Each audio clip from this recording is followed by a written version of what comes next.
Imagine being chosen by God to lead a nation, to be anointed a king. But what if that divine anointing became a burden you were not strong enough to carry? This is the harrowing tale of Saul, a man who began his life as a humble farmer, but whose soul became a battlefield for his own insecurities. It is a shocking saga of a king tormented by a spirit he couldn't see, a mind consumed by jealousy. In a tragic descent from a hero to a man who would throw spears at the very musicians sent to heal him, you will witness Saul's epic rise and his tragic fall. But the true horror of his story isn't the political betrayal or the loss of his kingdom. It's the living nightmare of a mind possessed by a dark force, a divine judgment that drove him to madness. And in his final, desperate moments, with his army facing annihilation, he will commit the greatest act of spiritual rebellion of his life, breaking every rule he once stood for, all for one last glimpse into the future. This is just the beginning of a saga of power, madness, and the price of disobedience. If you're ready to dive deep into the mind of a forgotten king, make sure you subscribe to our channel and activate the notifications, because you won't want to miss a single part of this tragic story. Our tale begins in a time of spiritual and political disarray. The people of Israel were tired of being led by judges. They looked around at the nations around them and saw their kings, and they demanded a king of their own. They wanted a leader who would unite them and fight their battles. The prophet Samuel, the last great judge, was displeased by their request, seeing it as a rejection of God. But God, in his grace, told Samuel to anoint them a king. The man he chose was a seemingly ordinary man, a humble farmer from the tribe of Benjamin, named Saul. When Samuel sought him, he was nowhere to be found. He was hiding among the baggage, overcome with shyness and a sense of unworthiness. Yet, he was a physically imposing figure, taller than any of the people from his shoulders upward. He did not seek power, but power found him. He was a blank slate, an empty vessel, a man chosen for his potential. But with no foundation to support the immense weight of the crown, the anointing of Saul was a moment of profound spiritual significance. The prophet Samuel took a flask of oil and poured it on Saul's head, anointing him as the first king of Israel. The Spirit of God came powerfully upon him, transforming him from a simple man into a man filled with divine power. The transformation was so immediate and profound that the people who knew him were astonished. His first test as king came with the siege of Jabesh-Gilead. The people of the city were offered a grim choice by their Ammonite enemies: surrender and have their right eyes gouged out. When Saul heard the news, the Spirit of the Lord rushed upon him in power. He raised an army, and in a swift and decisive victory, he saved the city.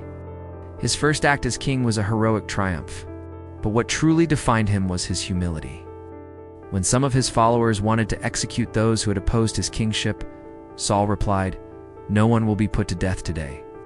For this day the Lord has rescued Israel." He was a king who was both mighty in battle and gracious in victory. But the true test of his character was yet to come. Saul's first act of disobedience marked the beginning of his end. The Philistines had gathered a massive army to attack Israel, and Saul's people were terrified, hiding in caves and thickets.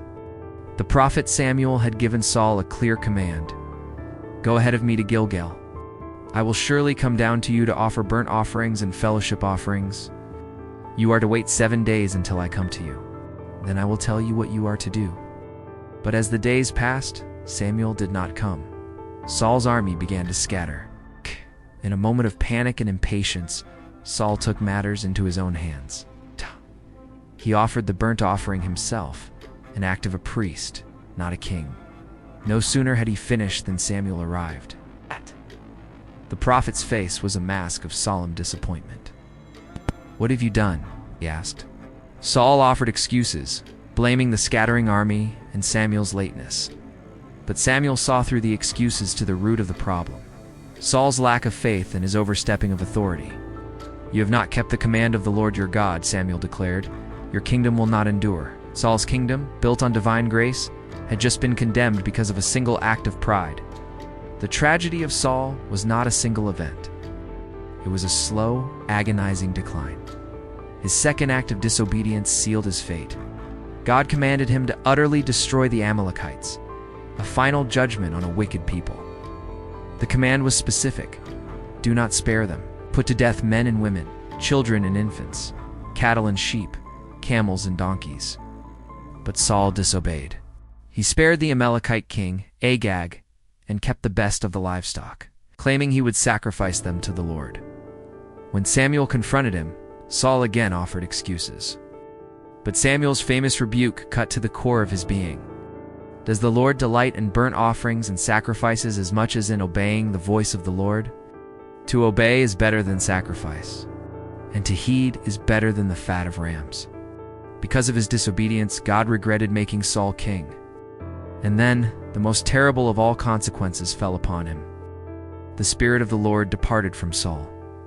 In its place, an evil spirit from the Lord began to torment him, a divine judgment that drove him to madness. His paranoia took root, his insecurities festered, and his soul became a battlefield.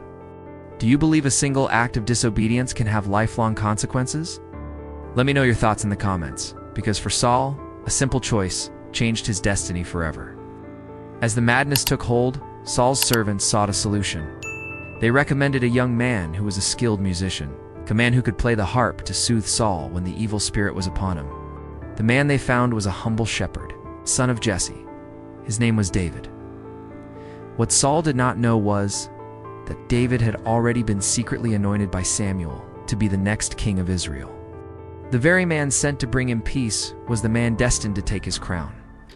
David's presence in the court became a constant living reminder of Saul's lost anointing. He was a symbol of what Saul had been and a premonition of what he would become. The stage was set for the ultimate tragic rivalry, a battle between a king tormented by a spirit and a young hero with a heart after God's own heart. David's heroic victory over the giant Goliath catapulted him into national fame.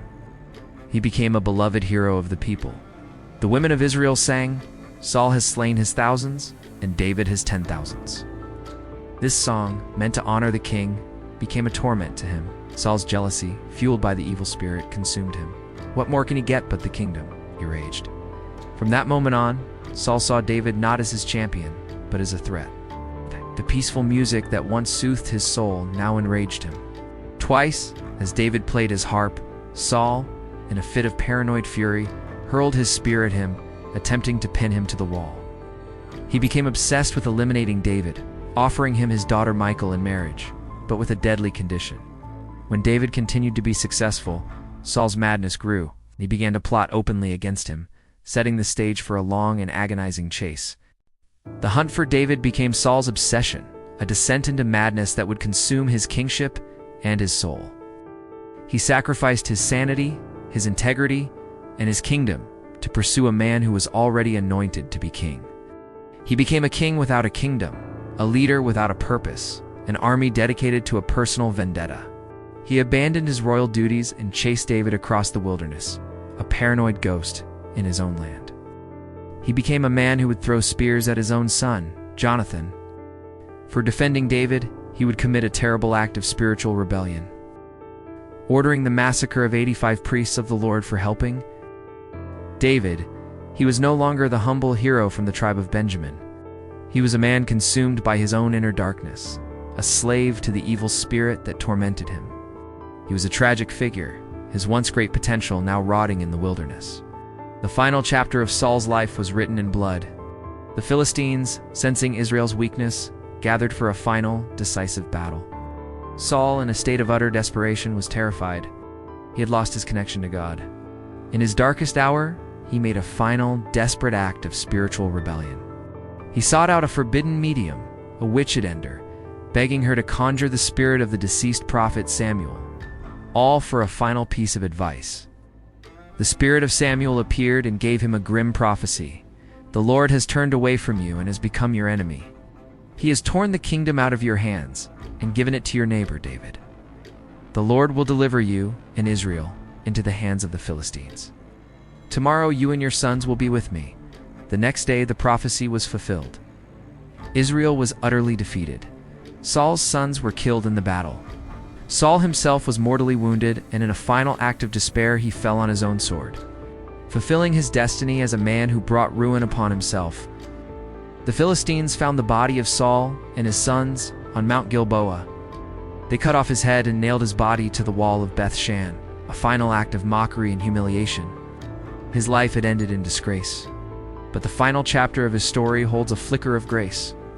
When the brave men of Jabesh Gilead, the city he had saved in his early days as king, heard what the Philistines had done, they marched all night to retrieve the bodies of Saul and his sons from the wall and gave them a proper burial, a final act of honor for the king who had once shown them mercy.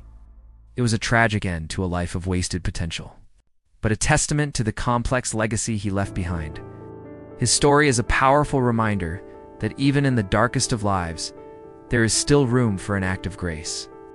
The story of King Saul is a profound and moving tragedy. It is the story of a hero who was chosen for greatness, but succumbed to his own human flaws. His life serves as a powerful, cautionary tale about the dangers of pride, jealousy, and the consequences of disobedience. He teaches us that a divine calling is a great responsibility, and that even the greatest anointing can be lost when the heart is not pure. He was not a simple villain, but a man of deep insecurity, tormented by a spirit he couldn't control. His life and its epic rise and horrifying fall reminds us that the greatest battle we will ever fight is the one within ourselves. What do you believe was the true reason for Saul's tragic downfall? Is it the evil spirit, or his own disobedience and insecurity? Share your thoughts below. And if this harrowing journey into the mind of a forgotten king captivated you, make sure to subscribe and activate notifications. You won't want to miss our next epic biblical story. Now, if you want to explore another story of a figure who was reviled by his peers, you need to watch the video on your screen right now about Judas Iscariot.